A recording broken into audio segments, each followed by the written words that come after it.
के जो नंबर्स है ना उसमें मैं एक चीज़ और ऐड करूँगा, ग्रॉस नंबर्स पर भी नज़र रखें आप। ग्रॉस नंबर से क्या मेरा मतलब होता है, एफआईएस के हम नेट नंबर देखते हैं कि एफआईएस ने इतने की बिकवाली की, उसमें क्या देखते हैं हम, अगर 15,000 करोड़ बाय किया और 12,000 करोड़ सेल किया तो 3,000 करोड़ की सेलिंग आ गई, नंबर दिखा दीजिए वो। तो अब लेकिन ये जो नंबर्स आ रहे हैं ना, इसमें हम नंबर फोकस करते हैं कि 1600 करोड़ डीआईएस ने बाय किए और 1800 करोड़ एफआईआई ने सेल किए। इसमें जो ग्रॉस नंबर था ना वो 12,000 और 13,000 करोड़ का था, मतलब बाइंग 12,000 करोड़ की हुई, सेलिंग 13,800 करोड़ की हुई।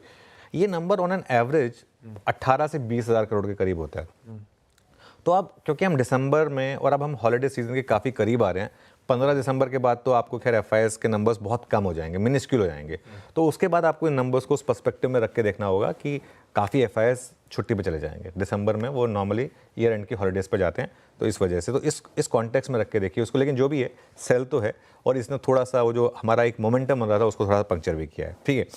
अब लॉन्ग शॉर्ट की जहाँ तक बात है इंडेक्स फ्यूचर्स में, वहाँ पर एफआईएस के ऑलमोस्ट अब हम इवन स्टीवन मामले पे पहुंचने वाले हैं। 1.6 लाख और 2 लाख के करीब का मामला है। और चेंजेस देखिए, फ्राइडे को भी थोड़े से लॉन्ग ऐड हुए और थोड़े से शॉर्ट कट हुए एफआईएस की तरफ से, क्लाइंट की तरफ से काफ़ी लॉन्ग ऐड हुए। और इंडेक्स फ्यूचर्स में बाइंग है 547 करोड़ की, लेकिन स्टॉक फ्यूचर्स में सेलिंग है करीब करीब 1600 करोड़ की। स्टॉक फ्यूचर्स आते थोड़े महंगे हो गए थे, इस वजह से वहाँ पर सेलिंग आ गई। विद इन इंडेक्स फ्यूचर्स एक चीज़ बड़ी क्लियर है, बार बार बैंक निफ्टी ज़्यादा स्ट्रांग है।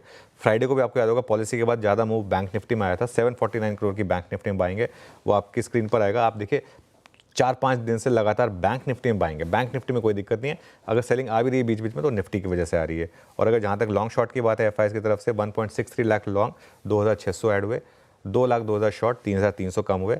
और वो ग्राफ आएगा आपकी स्क्रीन पर, अब ग्राफ नहीं होगा, टेबल आएगी। टेबल देखिए आप, 45% पर अब हम पहुँच गए हैं लॉन्ग शॉर्ट के मामले में। सिर्फ 39,000 कॉन्ट्रैक्ट शॉर्ट रह गए, जो मामला एक समय पे 2,20,000 का था।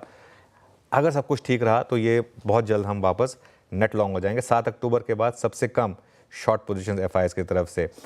दो और इंटरेस्टिंग चीज़ हुई फ्राइडे को। एक तो इंडिया विक्स नीचे आया, 2.67% नीचे आया इंडिया विक्स, हमारे कंफर्ट जोन के अभी भी नीचे है। और पुट कॉल रेशो कोलैप्स हो गया, ये एक अच्छी चीज़ है। पुट कॉल रेशो ऑलमोस्ट 1 पर आ गया, 1.24 से। तो अब हम वापस न्यूट्रल जोन में आ गए, बिल्कुल स्लाइटली ओवरसोल्ड जोन में आ गए, ये अच्छी चीज़ है। बैन में 2 स्टॉक्स ऐड हो गए, आरबीएल बैंक और पीवीआर आइनॉक्स। और इतने शानदार नंबर्स पे भी पीवीआर आइनॉक्स नहीं चलता है, अब उसका क्लियर कट आपको मूव दिख रहा है। फ्राइडे को भी नहीं चला, और ऑलरेडी बैन में 2 स्टॉक्स हैं, ग्रैन्यूल्स और मन्नापुरम। सेटअप में बस थोड़ी सी एफआई के कैश नंबर जो है उसकी दिक्कत है, अदरवाइज सेटअप भी ठीक ठाक है।